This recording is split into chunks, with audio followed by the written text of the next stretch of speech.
All right, Sarah, pleasure to talk to you, but I will start from the beginning. What and or who got you into boxing? Well, I would say my brother, definitely, because it was in the family.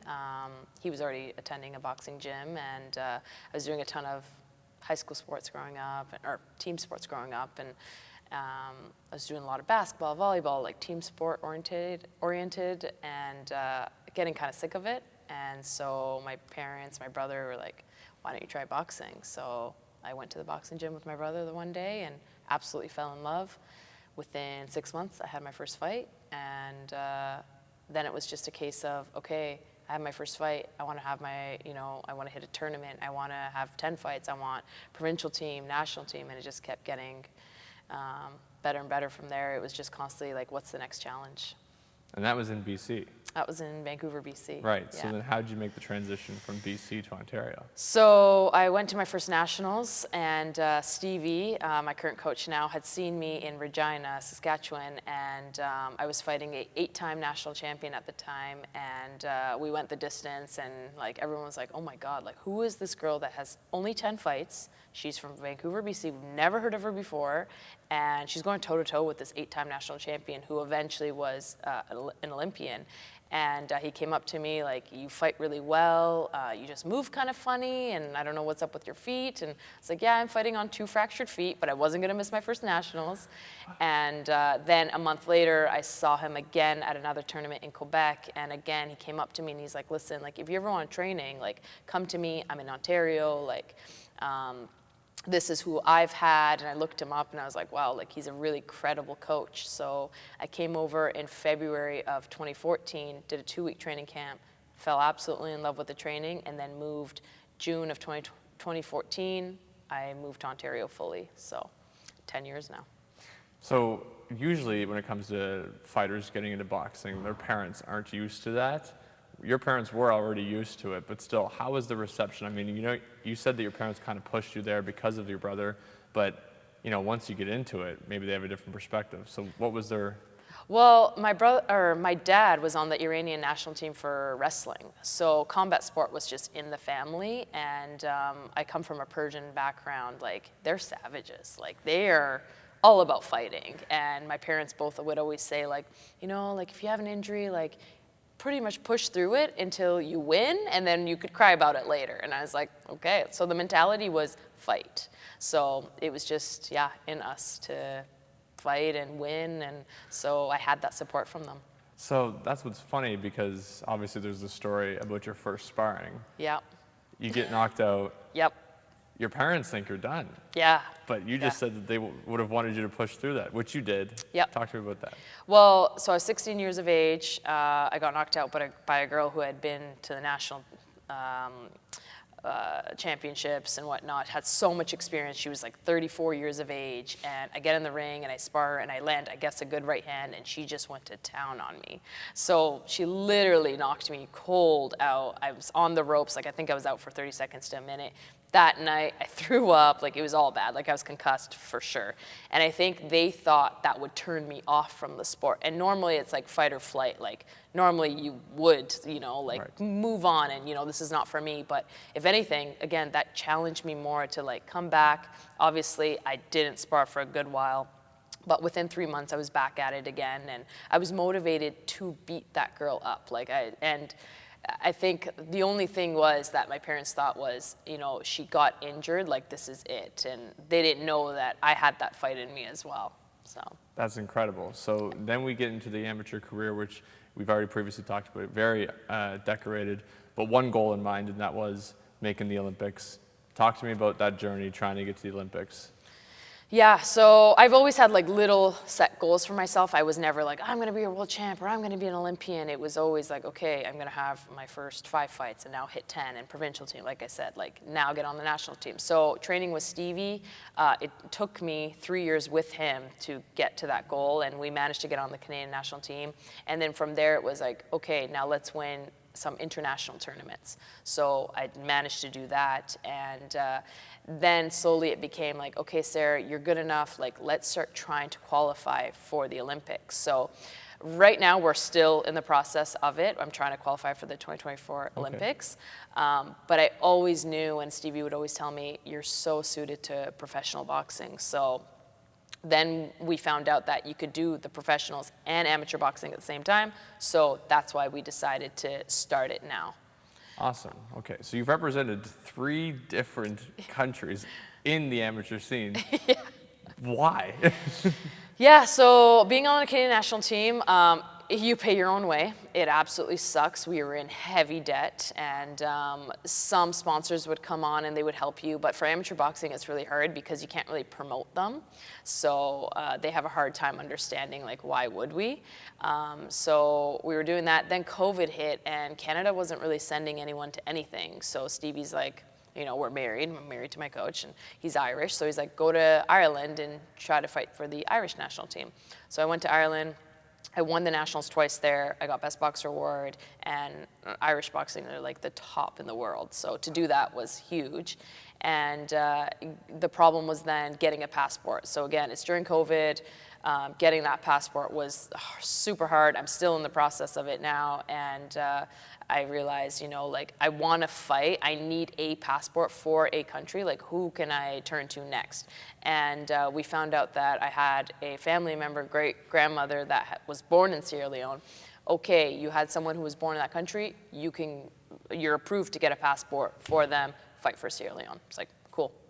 For me, it's obviously I'd love to represent Canada. That'd be great. But with the financials and all that being so difficult was one thing. And then also, you know, during COVID and not fighting, like, I just want to fight. I don't necessarily care who it's for. I just want to box. Oh yeah, it's no secret from a professional female boxing standpoint that, you know, knockouts aren't what you are going for, despite your world title fight. Yeah, exactly. Yeah, it's literally being technical and tactical, using that ring, using, you know, your footwork and stuff. So that's what's going to help me in the professional game. Okay, so now let's move from the amateur to the professionals. When did you make that decision and why? I believe it was, let me think. I think we were at a tournament in the summer of August 2022 where we kind of found out that a lot of the amateurs were both professional and amateur, and a lot of the French girls were, some of the English girls were, and Stevie's like hearing all this noise about it. So he did his research and was like, why don't we just turn pro now? The goal was to do it after the Olympics or after the Olympic run, right. But you know, you're 28 years of age, why don't you do it now? And I was like, yeah, if we can, like, why not? Again, I love to fight. So whether it's pro or amateur, I don't care. I just want to fight. Mm-hmm. So we started talking to promoters, and Tyler was interested, and we managed to make something work. And it's like, okay, a couple months later, got my debut. Okay. Yeah. So Tyler was one of a few offers? Yeah, so the others in Ontario, obviously it's Lee Baxter, Three Lions. We had spoken to all 3 of them, and then we were looking towards the States or the UK, just looking at all of our options, and Tyler's was our best bet. Okay. Yeah. Would you be able to elaborate on the Tyler decision? Yeah, so we didn't want to necessarily sign to anyone. So Stevie has a great relationship with both Don and Tyler, and they were able to make a fight-by-fight deal. So they were okay with that. And I told them, you know, I don't know if I even have a fan base, right? You know, pro boxing is all about bringing fans and selling tickets. I was like, I have no idea because I'm not from Ontario. Mm-hmm. So let's do a fight-by-fight deal. And they trusted us. And, you know, that first debut, I had a good crowd coming out, and so from there it was like, okay, let's try the next one, and then we managed to get the world title for the 4th one, and that's when I decided to sign to them. Okay, so now you are officially signed. Yeah. Okay. So of course, once they managed to get this world title in 3 fights, we were like, okay, there's no way we're not signing to them, right? So. Is there a term on that? Yeah, I think it's 5 years, and then there's a clause. So every time I defend a title, adds a bonus year. So I think it's up to 8 years, which is normal for pro boxing. That's awesome. Awesome. Contracts. Yeah. Okay, so now let's talk about the professional debut. Obviously, a lot goes into that, especially you know, making sure that you're putting on a performance in front of, like you said, fans that you didn't even know were going to show up. Yeah. Yeah. What were the nerves going into that one? Well, I was just doubting Stevie the whole time. I was like, first of all, we're going into an 8-rounder. Everyone starts with a 4. Like, why am I doing 8? And like, I was questioning him the whole way through, panicking the whole way through. And he was bringing up names, all these Asians who had done it in the past. And I'm like, show me a Canadian who's done this, right? I don't want to hear about girls 10 years ago, right? And it was serious panic. But once I got in that ring and after the first round, he's like, so how do you feel? And I'm like, you know what? I'm glad I have more than just 4 rounds. It just suits me so much better. And I just had to trust him. And I did, but at the same time, of course, I'm going to doubt him too, because it's pro boxing. Like, anything can happen with one punch. I got no headgear. It's small gloves. Like, why are we diving straight into this? But he knew better than I knew. Like, you're ready. Yeah, I mean, the performance was definitely something that proved that. Yeah. After yeah. the fight, Yeah. what was your mindset on professional boxing and, you know, where you were going to go from there? I knew right away that I'm definitely more suited to it. And I came back after the first round and he's like, so how do you feel? And I was like, okay, now I understand like hand placement, because with amateur boxing, he'd always be like, you can't drop your hand like this. You have to, you know, place it like this. And I'd be like, yeah, whatever. Like you're so like, you're critiquing my every little move. And he's like, once you turn pro, you're going to get why. And in that first round, I got a shot to like the top of the head. It was the weirdest thing ever. And my balance was a little off. And I was like, oh my God, okay, now like respect, I get it. Okay. Like, I'm sorry that I ever like doubted you or, you know, complained. Like, I get it now. So yeah, it was very eye-opening. So what was the biggest adjustment you made from fight 1 and fight 2? I think staying In and more. out of the ring. Yeah, Sorry. yeah. I think it was more just staying more seated in my stance. I think it was a lot of just like seeing things better, like again, catching punches in a certain way. And when our game plan was, you know, you're moving off to the right or moving off to the left, like how I was doing it.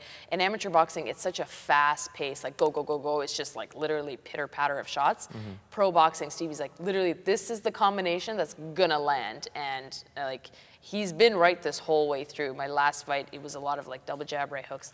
I don't throw right hooks. I hate throwing right hooks. That's all that was landing on the girl. And that's all that we were practicing for the fight. So it's just way more like, this is the game plan. Like, this is what we're doing. This is what's going to land. These are her weak spots. That's what's been the difference. That makes sense. Now, what about outside the ring? Because obviously, professional ranks, like you said, brings up its own, you know, challenges. Yeah, outside the ring, as in like at home, you mean? Yeah, or like, yeah, at home, everyday marketing, life. Yeah, everyday life. Yeah, marketing. It's all a business, right? So it's constantly like promoting yourself and promoting the fight. And I've constantly been asked, like, are you ready for this? Or how are you, like, and it's like, okay, like, you know, you're going to get these questions and people are going to attack you. Like, are you ready to fight? Are you going to knock her out? And it's like just keeping that composure and just staying, you know, dialed in, trusting Stevie, knowing that you've done everything right in your camp. Obviously, diet matters, and, you know, turning down a bunch of events that it might be birthdays or whatever it is, just staying focused because there's so much on the line with each fight. Did you enjoy that part of it? Do you enjoy the outside part of pro boxing? Yeah, I did. I think it's, especially for this last world title fight, it's the most disciplined I've ever been. And I think like that much being on the line meant so much to me. Like the weight cut was the easiest it's ever been, and it's the lightest I've had to weigh in. So it was just, yeah, very different mindset, just super, super focused and disciplined. What about your parents? After your first fight, after your second fight, what are their thoughts on you as a pro boxer? Honestly, they're just super fans of like, you got this, we knew you were gonna win. It's like, they're just constantly like, well, we already knew that was gonna happen. It's like, okay, but there's a lot of work that went into it. They're still in Vancouver, so they don't see the side of things of the training and all the hard work and stuff. They've seen it way back when I was 16, 17, but since I was 18, 19 years of age, I've moved away from home, right? So they just hear about it and they're constantly just like, yeah, we knew. It's like, okay, like, but come on, like, be a little bit impressed. But they're hard to please a bit. I'm hard to please myself, so yeah. Do they always travel in, or have they watched fights at home? They haven't been able to make it out to too many. My sisters have come out, but they're always watching at home. It's lucky they have the stream to watch as well. So yeah, they're happy that I'm doing this. They're happy that I'm doing this with my partner and that I love doing what I do. So yeah. And when did that become a thing between you and Stevie? When you go from coach to more than that? Yeah, so we were just roommates. We were living with another girl as well. We're all living in the same house, and everyone kept making jokes like, that's your partner. And I'm like, oh my God, that's my coach. Don't even make a joke like that. Like, that's gross. Yeah. And then I turned to him the one day and I was like, Stevie, like, we practically are a couple. Like, this is really awkward. Like, we do everything together. He was just my best friend. Mm-hmm. And I think, like, you know, as a female, coming from Vancouver, like, having no friends, nothing, he just wanted to make sure I was okay. And I was like, well, you know, I'm not dating anyone. You're not. Should we try this? And at first I kind of panicked and I was like, what if this hinders my boxing? Because I've come to you for boxing. Like, I want to get on that national team. Like, this better not ruin things. And he's like, Sara, if anything, I'm going to be a lot tougher on you. Like, relax. Like, we're going to, like, boxing's our main focus. Nobody's even going to know about this relationship. People are still finding out now. Like, congrats. It's like, yeah, it's been 10 years, but thanks. Literally, nobody knew we were married for the first 5 years. Guys are asking me out. Like, we kept it so professional. Nobody knew. And I think that's why this relationship is working out, because it is so professional and because, like, coach athlete for us right now comes first and the relationship comes second. Like, we have a great relationship. It's good at home, whatever. But we are so both focused on the boxing and have the same mindset. So, you know, like, I'm not going to be boxing for the rest of my life, right? So why not put everything in it now? And we have a whole life together afterwards. 10 years? Yeah. That's insane. Yeah, so 9 years married this year, 10 years together. Wow. Yeah, I got married at 21. Way before the professional ranks. Yeah, yeah. That's insane. So Yeah. clearly it's worked out. Yeah. Yeah. So that first year, we were, I came to him, coach athlete, then we started dating, whatever, and by October of 2015, that's when we got married, and yeah, it's 9 years this year. Yeah. And I don't think it's uncommon in female boxing. No. No. For example, Jessica McCaskill in the same case, and Yep. obviously with her fighting in the States on very public promotions, it gets talked about all the time, and Yep. it doesn't seem like from a media perspective that it's hindered her career at all. Yep. Is Yep. that, you know, what's the word? Does that make you feel more comfortable with the whole thing? Yeah, and I think just like at the start, like within that first week of like dating, I was like, Stevie, like, I don't know, like this is not gonna work. And he's like, Sara, like I freaked out. I was like, nope, we're not doing this. Like, back up, like you're just my coach. And he's just like, okay, like relax, because I was so focused on boxing, and I think like that's what he enjoyed as well. Like, okay, she has a game plan, she has a good mindset of all this, like it's gonna work out, right? Like, and we kept it under the radar. Nobody knows our personal life, and I think like that's why I'm so successful in boxing. Okay, that's awesome. Yeah. Back to the third fight. Yeah. That obviously came with probably the biggest challenge of your career, having to deal with your brother's passing. I want to know, why did you choose to continue the fight? I think for me it was, I just felt so close to him, boxing. That's how I started. We did boxing together. That's how we bonded. And I felt like if I didn't have boxing, then I quite literally did lose him, right? So for me, I just felt so attached. And it had only been a couple weeks after his passing, and I had come straight from Olympic qualifiers, straight literally to his funeral. And I found out at the Olympic qualifiers, and it was a whole mess of things. But I got home, packed my bags, went straight to BC, and so I had no sparring. I didn't train properly, and this girl, like, she was incredible. She was number 5 in the world, and I constantly felt like every time I trained, every time I went for a run, whatever, he was with me, literally side by side. It's such a, like, I had never lost anyone close to me, so I never knew what grief was, but I just connected so much more with him, and that fight, I think it's definitely been my best fight ever, amateur pro, and it was almost flawless when I watch it back, and I just felt like he was there every step of the way. I'm literally getting goosebumps talking about it, but yeah, I had to do it. I had to do it for my parents, and I think they were really happy that I went through with it as well.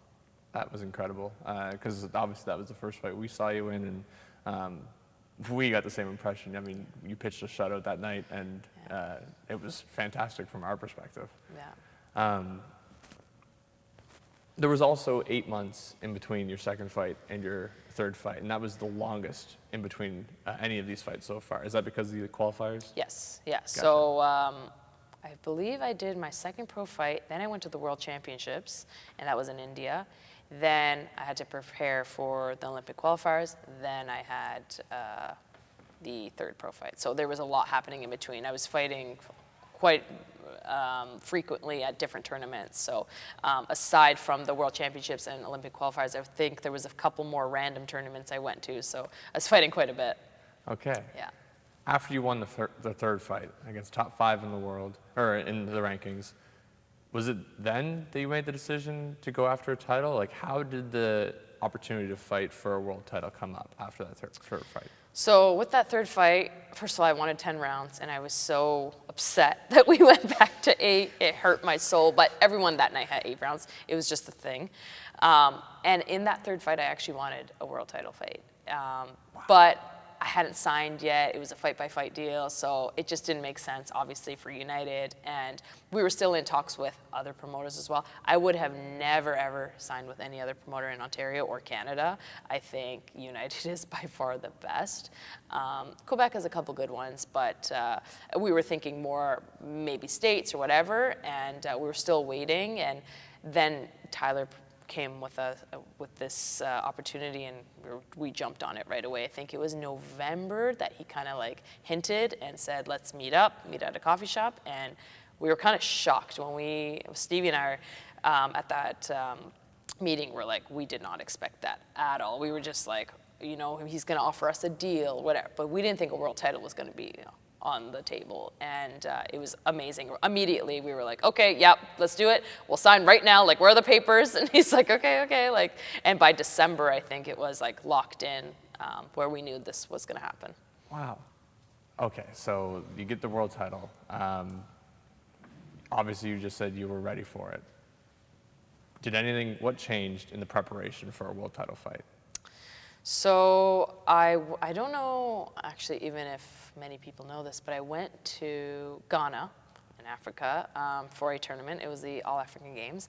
And I was put in the wrong weight class, so I had to fight heavier. And I had already gone there quite light, and it was about 50 degrees there. Where we stayed was horrendous. There's no air conditioning, nothing. So here I am losing even more weight. I'm trying to stay hydrated. Literally, the venue ran out of water for a full day, so full drinking water.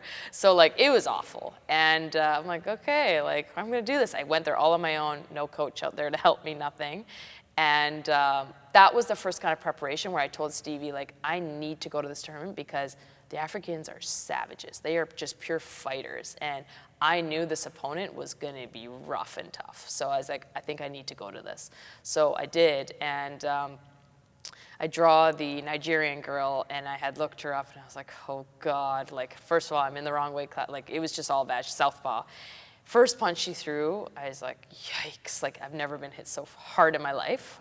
Oh my God, this is gonna be a hard fight. I ended up losing on a split decision, made it really, really close. And a lot of people came up to me, oh, you should have won. And I was like, no, I felt like she was stronger, whatever. So that was kind of the start of it. And then straight from that, I came back and we went to Las Vegas, got tons of good rounds out there. Again, really tough opponents. And one of the girls I sparred, again, a lot heavier than me. And she turned to me like, what weight are you fighting at? 108? Okay, you're gonna smash this girl. You're strong for a little person. So the prep in the lead up, I just knew I needed to be put in uncomfortable positions. And starting with Ghana, that trip, I was like, nothing can get worse than this. The fight's gonna be the easy part. So I think, just getting that rough sparring and just constantly put in tough environments was what helped with this fight. Now, what about the nerves?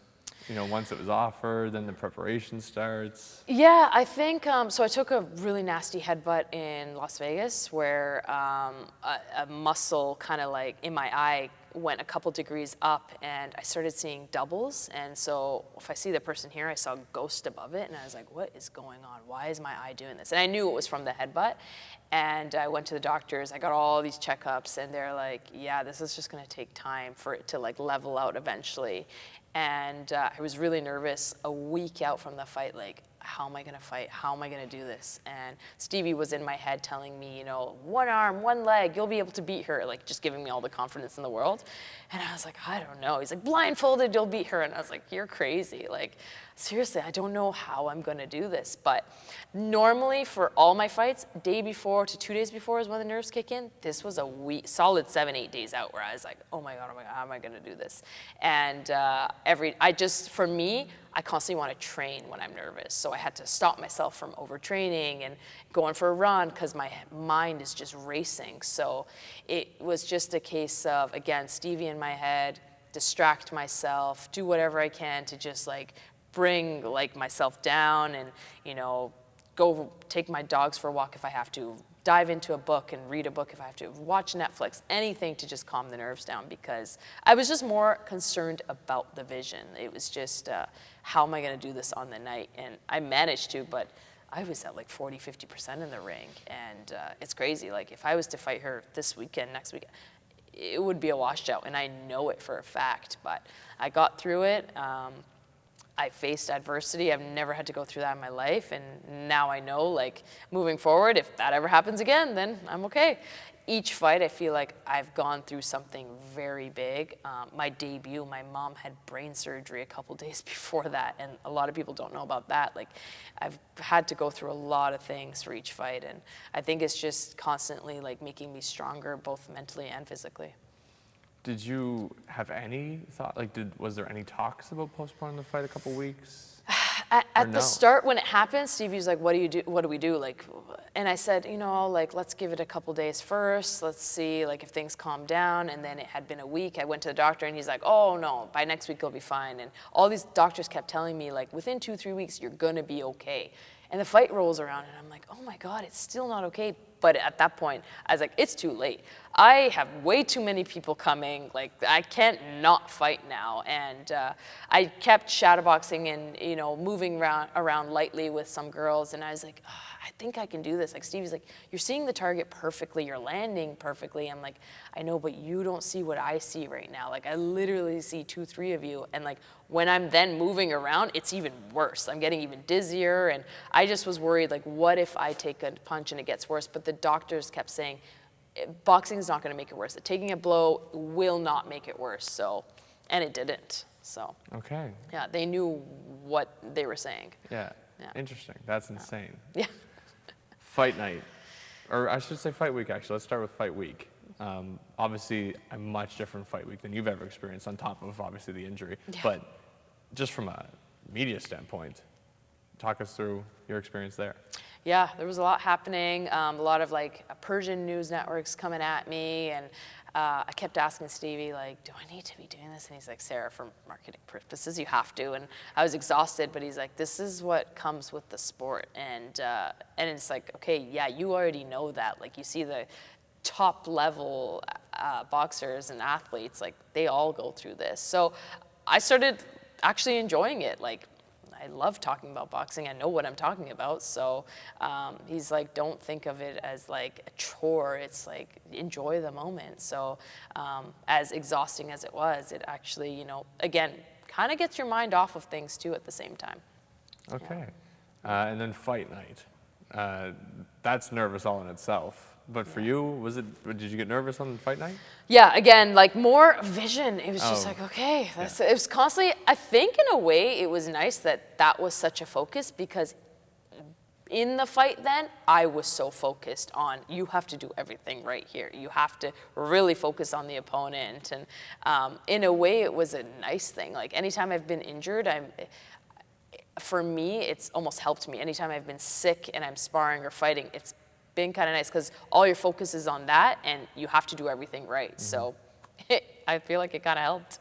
Did anything surprise you on fight night? Anything that you were expecting or that you weren't expecting to happen? I didn't expect my opponent to be as rough and dirty as she was, and the ref not really doing anything about it. I should assume always that they're not going to step in and, you know, defend me, but there was like multiple shots in the back of the head and a lot of shouldering in my face and literally headbutting me, and he was just not calling anything. And so at one point, I did it back to her. And it was like, hey, turns to me, like, don't do that again. Like, gave me a strict warning. And I was like, oh my God, like, this is ridiculous.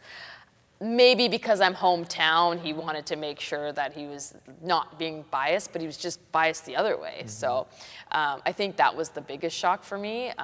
And just then Stevie constantly keeping my composure and telling me not to get frustrated, because at times I let it get to me. And I'm kind of upset with myself that I let it get to me, but now I know, again, for the next fight, what to do. They're all going to be dirty. So, and if they can get away with it, they're going to do it. Right. Yeah. What about from outside the ring? Did anything surprise you, or was the fan reaction to you coming out? Was that, did that live up to the moment that you were anticipating in your head? Definitely lived up to the moment. It has since the debut, and it's just gotten better. And yeah, I have a great community supporting me, and I'm really lucky that the fans come out and cheer me on and stick right to the end. And I know that when I was doing an interview at the end with Carlos in the ring, like, I could still see everyone, like, watching and applauding me, and the amount of people who stayed afterwards. It was a late night. They could have all just ran off, gone home, right? But the amount of people who stayed back, and yeah, it definitely lived up to the moment. Yeah. And my final question about the in-ring title fight. You were boxing your way circles around your first three opponents, and you said it during this interview already that on top of the vision problems, the only thing that was landing was your right hook. Is that, what got into you in terms of being that aggressive inside the ring, or, do you want to be more of an aggressive fighter going forward, or, stick and box going forward? So I've watched back the fight a couple times, and watching the first 2-3 rounds, I'm like, man, my jab was landing. And all Stevie was saying was, stick to the jab, keep working the jab. You can't miss the jab. But for some reason in my head, I'm like, no, it's not landing. I'm going to start throwing haymaker hooks and stuff. And some of my hooks were landing, some of them she was rolling under. And he's like, please go back to the jab. I think it was around maybe 4 or 5 where it kind of got closer. And I started trading and stood on one spot, and just, we were going shot for shot. And he's like, why are you making your life so hard?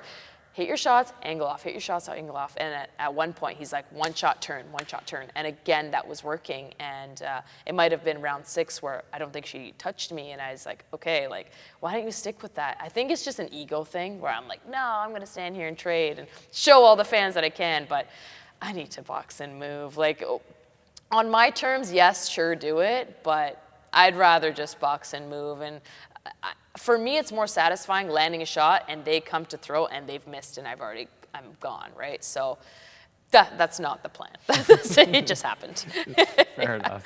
Yeah. Obviously, coming into the fight, you agree to it because you know you're going to win that fight. Once you finally did win the fight, what was that reaction in your head, like that mentality now that you've won a world title fight that, I'm sure regardless of how confident you were, there is a little bit of like, you never know. Yeah, little doubt.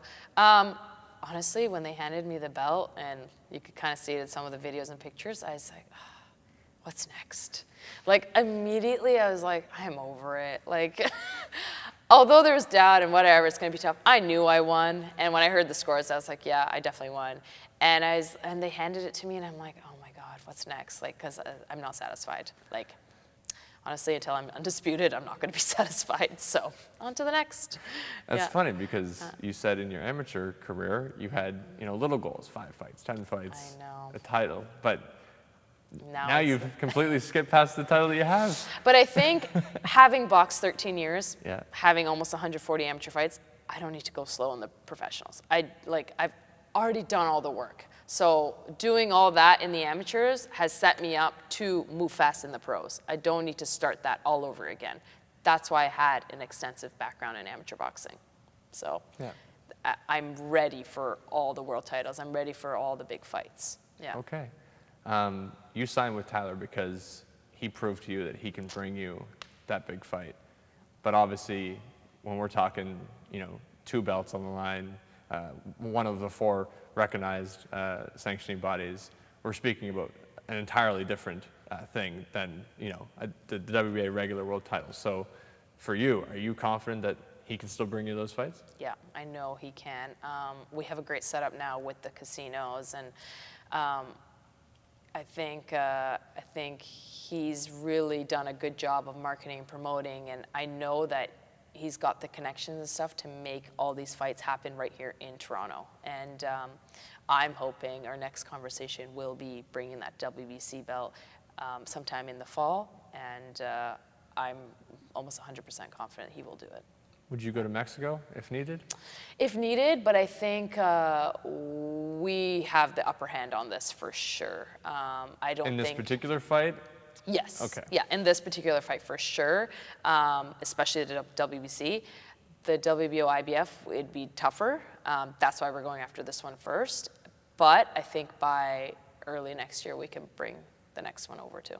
Because, I mean, this fight all in itself was already not only history-making for you, and we'll get into that, but for Toronto, I can't remember the last time a world title fight was here. I believe it was 2016, and that's me pulling one out of the hat. Yeah. So the fact that he already brought that to you, to Toronto, that is already impressive in itself. So Yeah. I think if we can get those other ones here, that changes boxing in Canada. 100%. Yeah, yeah. But I think if anyone's going to do it, it's going to be Tyler. For sure. It's going to be united.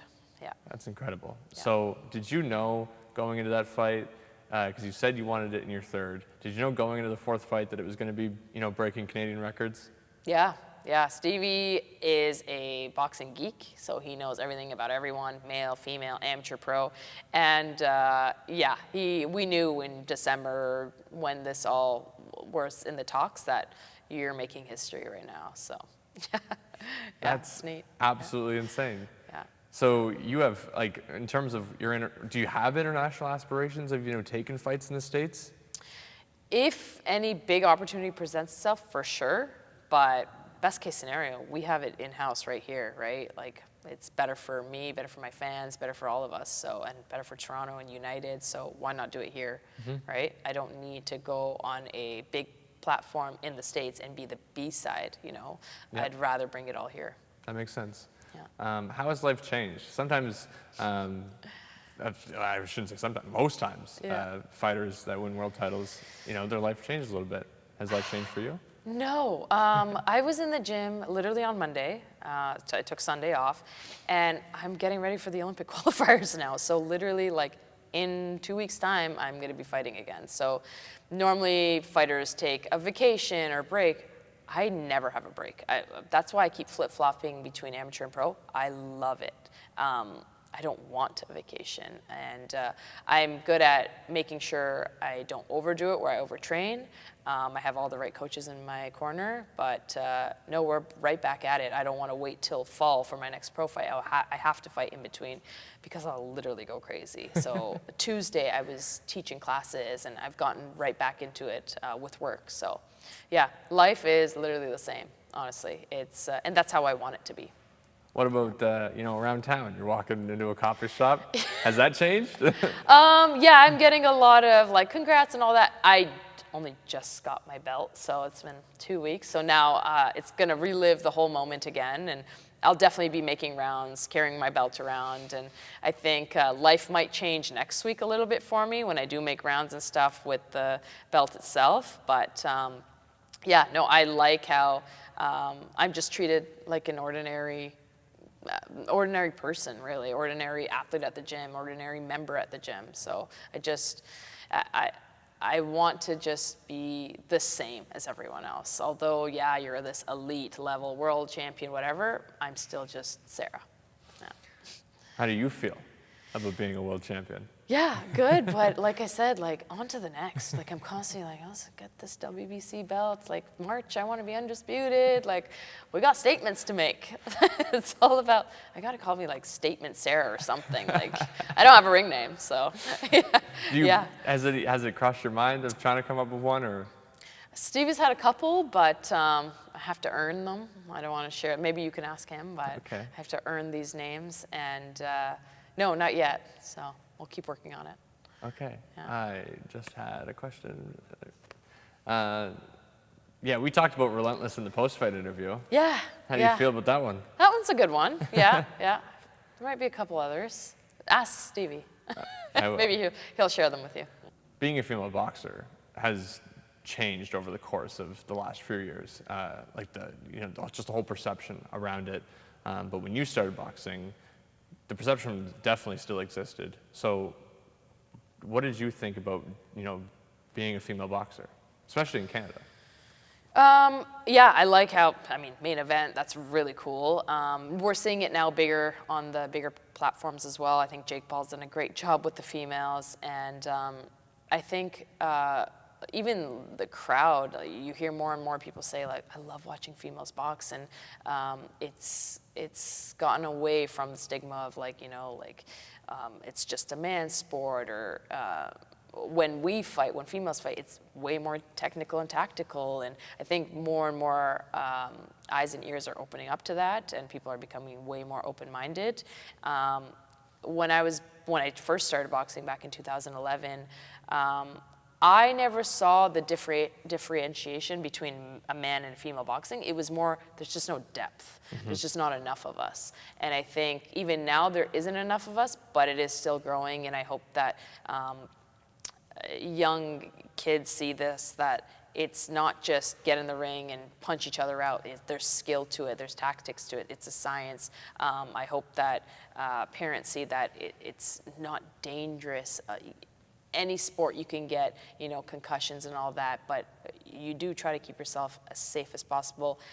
I just fought 2 weeks ago. I haven't done a single sparring session since, right? I take that time to heal. So I hope that more and more people recognize that it's a skill. It's not just fighting. Yeah, that makes sense. So you weren't concerned about it at all? Then? No, definitely not. No, I hope eventually my kids someday down the line will enjoy boxing, but I won't push them to do it. Just like my parents never pushed me to it, they just introduced it, and I carried on.